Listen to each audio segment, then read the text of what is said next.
Hi, gang. Moving hex to hex again. This is Hexy. Let's do some catching up. So, being down all this week, you can only, like I say, you can only lay on the couch so much. So I get back here and I muddle around, and I've managed to knock out 3 more turns.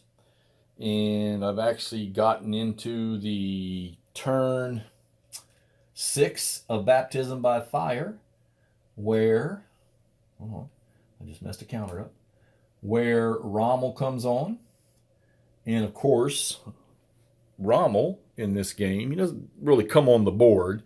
He comes on as a guy over here in this chart. Right over here. So here's the Rommel counter. And he comes on, then you assign him to one of the groups, one of the divisions. And like I've got him assigned to the 21st Panzer, which covers Shoot and Stenkoff, because I figured that I'm going to need to put, they get like a +1 to their snafu rolls and +1 to die roll modifiers or something like that. Let's see. Oh, +1 DRM on snafu and second activation rolls. So that's where we're going with Rommel. He's here. So, and I also drew my victory conditions chit. And it is, I just fixed my gimbal, I hope. So I drew Tabesa. All right.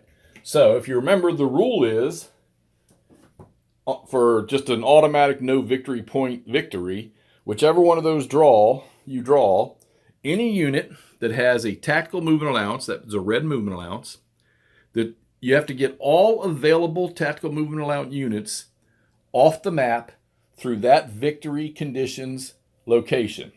And for this one, Tabesa has 2. They have 1 right there, and they have 1 right there. All right. So I got lucky. It's a blind draw. I got lucky because the other one is up here, and that was Lekef. And you can see that there are 3 allied, 3.5 allied battle groups on that road blocking it. And for right now, the Germans own this main intersection in Beetla. Sabietla. Where's Ridley? Come on, Chris. Get the proper pronunciation for that town from here. I'll move the counter so you can see it. There, that town. All right. However, it doesn't just mean I can take everybody and run across the road from here and then off, because they have to go off the map, and I believe they have to be in command radius when they do it. So, okay, so with that in mind, I'm thinking to myself, that's not going to happen. I mean, I'm not sure that I can do that in 5 turns. We do have fair weather. The Germans do have some units. Well, let's see. No, it looks like all of their camp groupers have tactical movement allowance type units. So I don't know. I got to reevaluate this, because if not, I got to start collecting victory points. And while the Allies' activation ratings are not near what the Germans are, they have a lot more troopies. So you can see the units that are in play. The Allies have 8, and the Axis have 6. And they still got the Italian Centauro division to come on. And I think the Allies still have the 1st Infantry division come on. All right, so let's catch up with what's going on here. So I'm getting better at the attacks. Now, this is for Gamer Hudson out there, since he's doing it too, and he commented about finding himself trying to do attacks like you would in a regular war game. And I'm going to say, and I told him, I'm the same way, but I notice as I play each turn, it starts to get a little more fluid with how you can attack with each type of unit and with each type of target. So I'm getting much more efficient. I told him something about 80% at not having to look at the attack attributes chart that they had, which is very nice. So I started, and then plus watching the Tabletop's Edge, he's got some great stuff. And I think he's just started doing this stuff here recently, because he only got 3 or 4 games that he's got up with videos. And 2 of them happen to be this game and then Last Blitzkrieg, all right? Now, my intention is, when I'm done with this, is to go to Brazen Chariots, which is over yonder on the shelf, right there with Last Blitzkrieg and Panzer's Last Stand. Because I'll tell you what, I've only been playing this system a little bit, and I love it. So, all right, so we're probably going to drive, who is this here? Welvert they're not, although they got the second Ranger or the first Ranger Battalion, which got destroyed or put off the map, and literally all 4 steps gone. And then when I got replacement points, because he's such a good unit, oh, I can't rebuild him. I'm sorry. No, he got put off the map with 1 strength point, and then I had to bring him back on. So, but those, see the yellow circles under their action rating right in the middle there, that 4 in yellow, that means they can't be rebuilt. So the Rangers can't be replaced. So he's only got one point left. If he gets hit again, he'll be completely eliminated. But Department of Africa Corps, whatever, Division Africa Corps, whatever you want to call them, they came in up here and they're pushing their way up. And I had already had Stenkoff's Kampfgruppe coming across the desert here. Now, their combat trains is sitting way over here. So their combat trains is not optimal. I also learned something else that I had to go back and read the rule to make sure, and I learned it from Tabletop's Edge, is crossing the streams on your supply is only from the headquarters, which is there, to the combat train. Not from the headquarters to the combat train to the supply source. So it doesn't matter there. All right. It's only if you get mixed supply lines between headquarters and combat train. All right. And in this game here, you have a lot of buddy units where it doesn't matter. Like Kampfgruppe Ryman, I think it is, and Lang, and I want to say Gearhart, who is now coming back on. All right. They don't bump heads. You can mix them. They don't have any coordination issues or anything like that. They can be mixed up.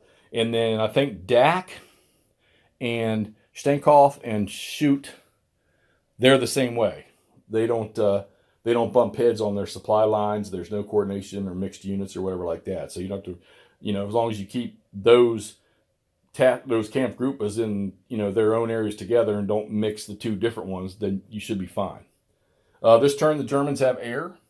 The Allies didn't get any. Replacements have already been done. The Germans got 1 and 1. And I think the Allies didn't get nothing this turn.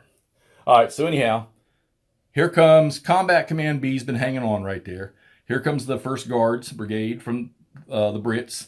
And then right behind them is 34th Infantry, which because I want to get them out of the supply lane with those guys, I'm sending them to the east here. All right.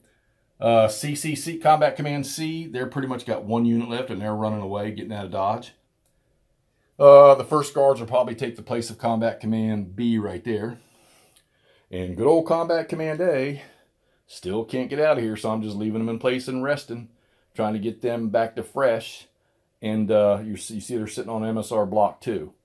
So, but you don't have to worry about isolation, because MSR blockage, when it's not blocked, MSR block, as long as they're in command, apparently does not affect them on the isolation chart. So if I go to the isolation chart, which we'll look at here, where's it at?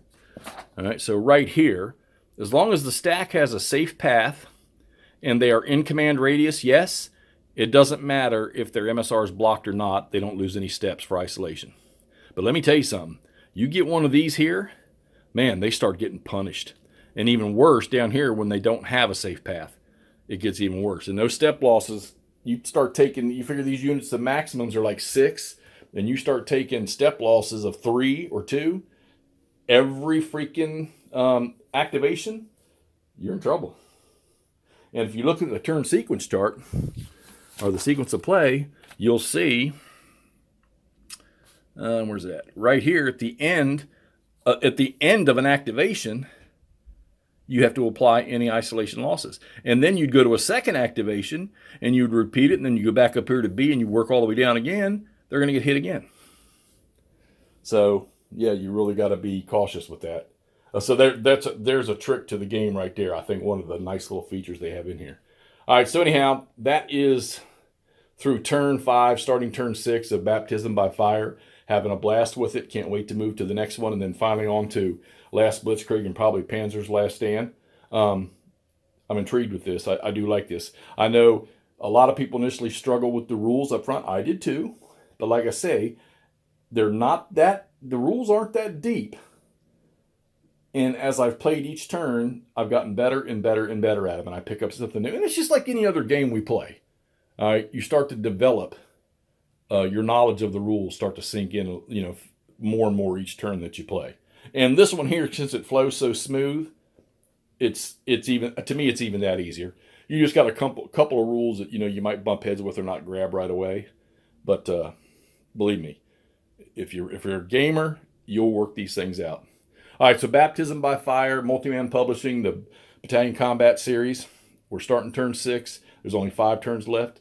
Let's get this posted, and then hopefully I'll come back and show you how this worked out. All right, this is Hexy. We'll talk to you soon.